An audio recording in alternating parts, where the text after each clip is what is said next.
Bismillahirrahmanirrahim. Assalamualaikum warahmatullahi wabarakatuh. Bismillah, alhamdulillahi nahmaduhu wa nasta'inuhu wa nastaghfiruh wa na'udzu billahi min shururi anfusina wa min sayyiati a'malina, may yahdihillahu fala mudilla lahu wa may yudlil fala hadiya lahu. Asyhadu an la ilaha illallah wa asyhadu anna Muhammadan abduhu wa rasuluhu la nabiyya ba'dahu. وَلَا يَرْفَعِ اللَّهُ الَّذِينَ آمَنُوا مِنكُمْ وَالَّذِينَ أُوتُوا الْعِلْمَ دَرَجَاتٍ. Alhamdulillah, ya, yang sama-sama kita takzimkan pimpinan Yayasan Al-Futuhat Al-Atasiyah, Bapak Kiai Haji Sugeng Mustaqim SPDI, yang mudah-mudahan kita doakan beliau senantiasa sehat dan panjang umur. Yang sama-sama kita hormati segenap asatidz-asatidzah, baik yang menjabat kabid kesiswaan, kabid kurikulum, serta KWP bendahara dan semuanya, tanpa mengurangi rasa hormat dan takzim saya. Mudah-mudahan ibu bapak yang hadir pada agenda hari ini diberkahi oleh Allah Subhanahu wa Ta'ala. Kiranya satu kata yang pantas kita haturkan kehadiran Allah Rabbi yang mana pada pagi hari ini, ya, Senin 14 Januari sebagai saksi untuk kegiatan, ya, Kamis 14 Januari untuk kegiatan supervisi manajerial dan akademik yang dituliskan dalam surat tugas Pokjawas itu tertanggal 4 November tahun lalu, ya. Karena sekarang sudah 2021. Alhamdulillah, yang kita sudah melangkah setahun, umur kita bertambah dan berkurang.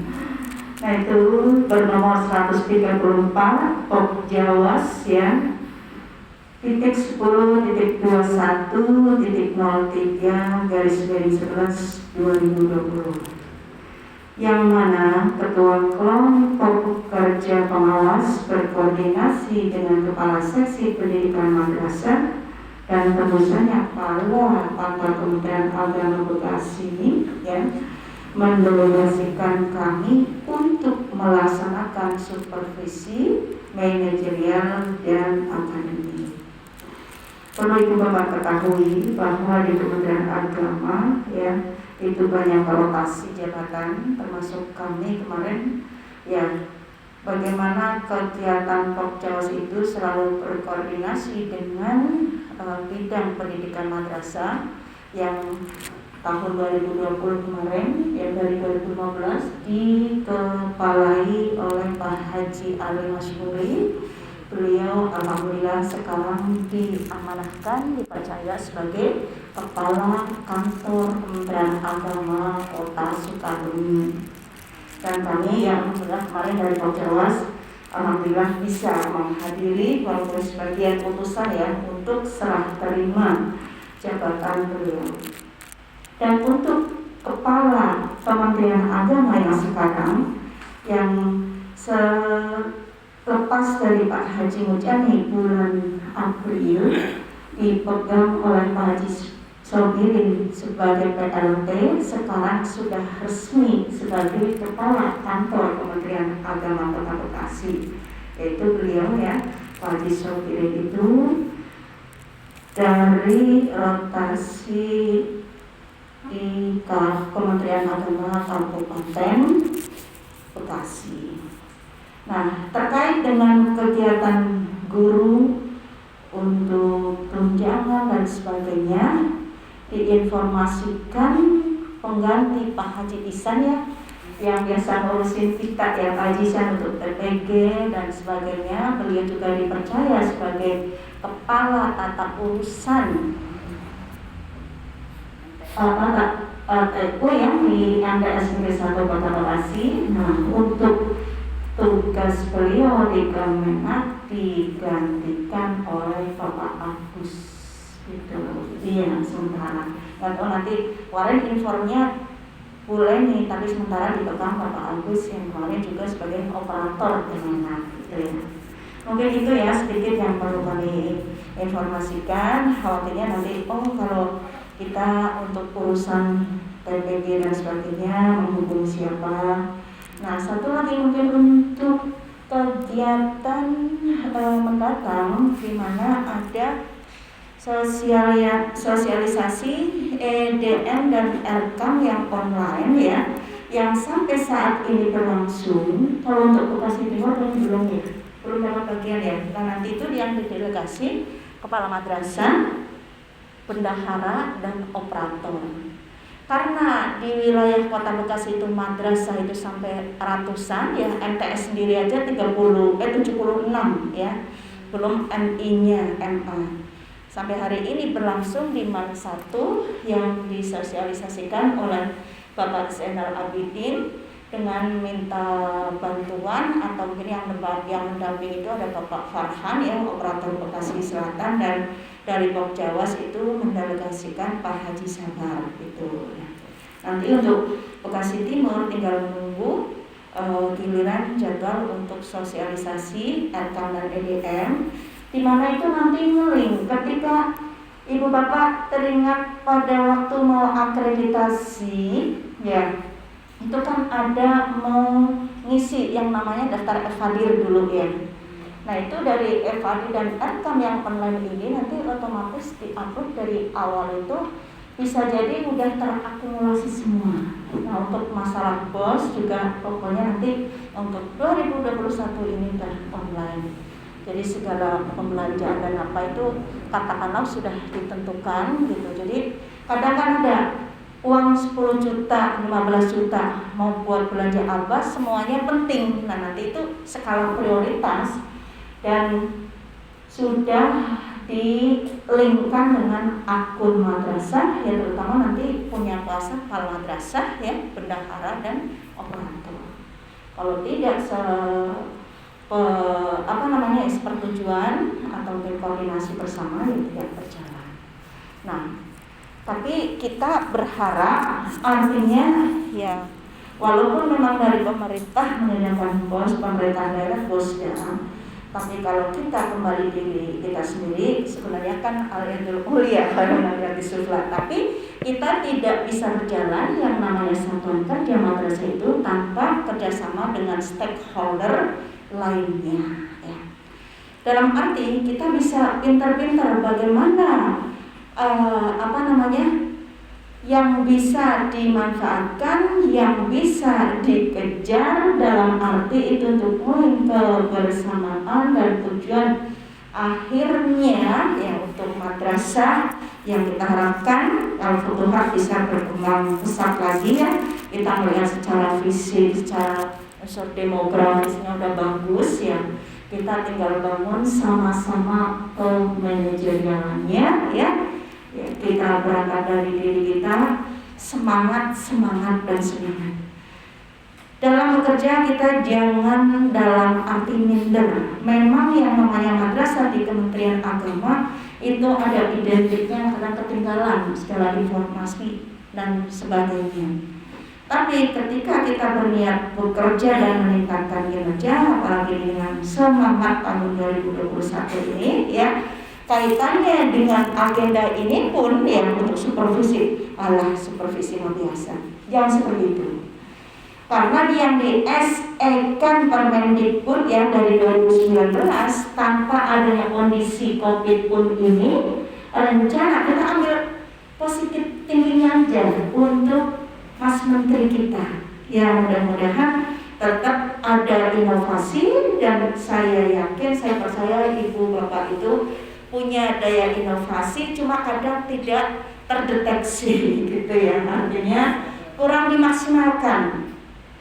Kompetensi yang ada pada kita, ya, kita harapkan kedepannya itu lebih maju, lebih dimaksimalkan. Jangan hanya, walaupun memang dalam hadis kita istiqomah bekerja, tapi dalam keistiqomahan itu kita ada upaya untuk meningkatkan kualitas diri. Kan dalam undang-undang guru ya ada 4 kompetensi yang harus selalu kita tingkatkan, baik kompetensi pedagogi, pribadi, sosial, dan profesional. Itu kalau kita sudah handal beni ke tugas kita, ya insya Allah ikhlas beramalnya, kita menjaga komunikasi interaktif dengan baik, ya. Terus total manajemen quality kita jaga, jadi semuanya, jangan hanya standar tekniknya juga kita perhatikan dari 8 SMP standar nasional pendidikan yang melekat di madrasah kita, sama-sama kita tingkatkan, gitu ya.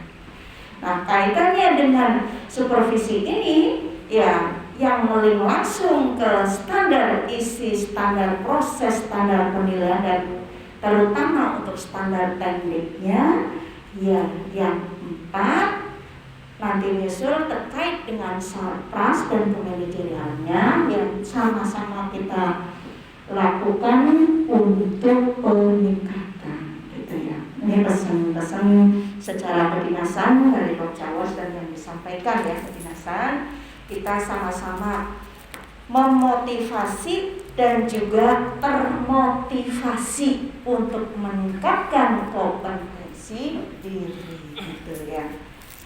Nah, kalau yang SE terbaru, bahkan surat edaran Menpan, ya, Menpan RB itu nomor 67 2020 terkait dengan zonasi resiko yang semula kemarin kita kayaknya udah, alhamdulillah semester 2 mudah-mudahan udah bisa offline, ya, udah bisa normal. Ternyata ya di lingkungan kita dan bahkan di halayak ramai di Indonesia, khususnya di Jawa Barat, itu ada yang terdeteksi resiko rendah, sedang, tinggi, ya, sampai ke yang moderat. Cukup penerapan ini di SE kan, WFO perbandingan 75%, 25%, 50-50, 50%, 50%, bahkan ada 25% WFH dan 75% WFO atau sebaliknya, itu diterapkan sesuai dengan zonasi kita.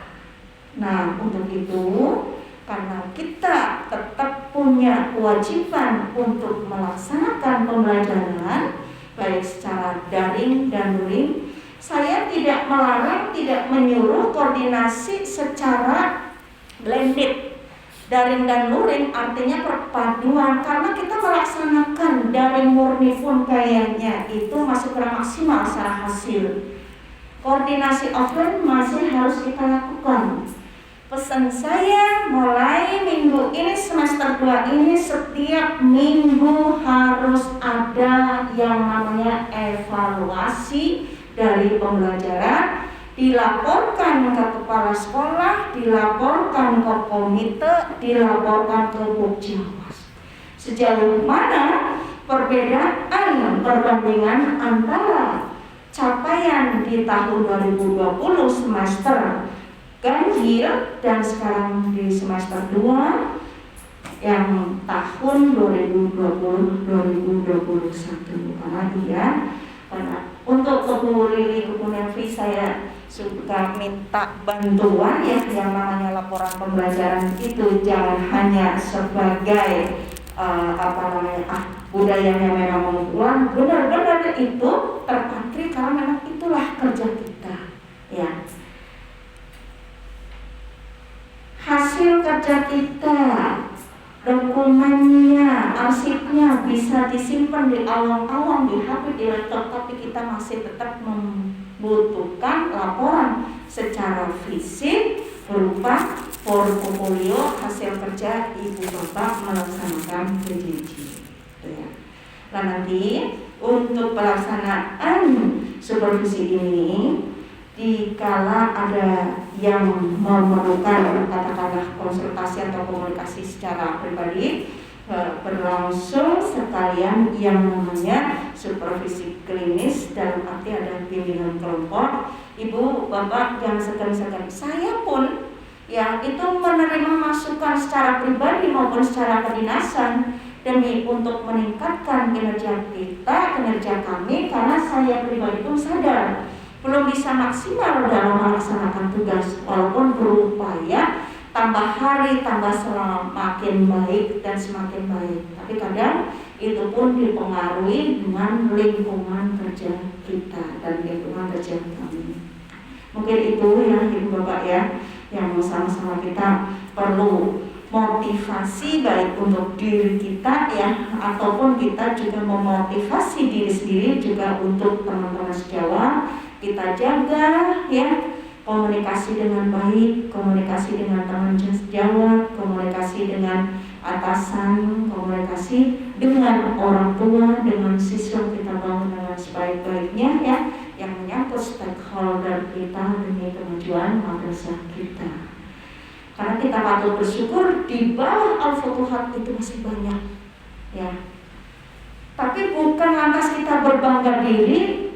Dalam arti kalau kita menengok ke atas, ya madrasah yang lain bisa maju. Apa sih rahasianya?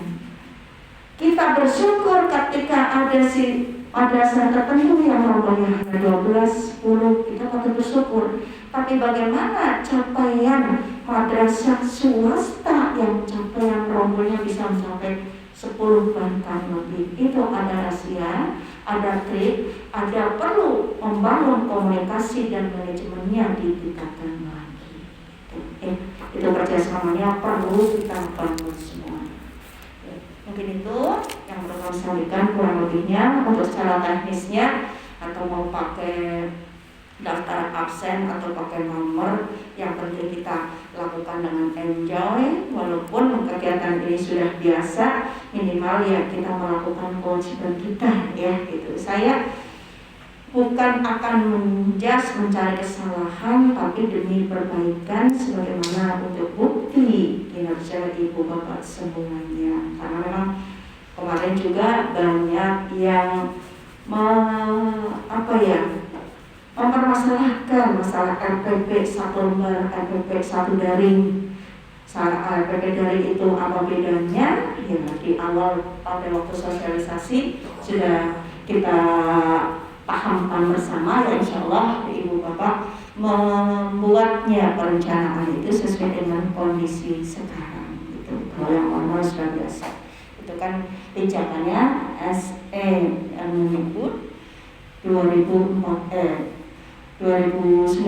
ya, nomor 14 itu direncanakan belum ada COVID tapi sudah mulai. Karena mungkin ya kembalinya itu mungkin udah kuasa Allah, rencana Allah itu lebih baik gitu. Kita ambil positif thinkingnya, disederhanakan RPP dari yang berpuluh-puluh lembar jadi 1 lembar atau 2 lembar, tapi punya kewajiban lain untuk tetap melengkapi secara administrasi. Billahi taufiq wal hidayah. Wassalamualaikum warahmatullahi wabarakatuh. Pas ya, monggo.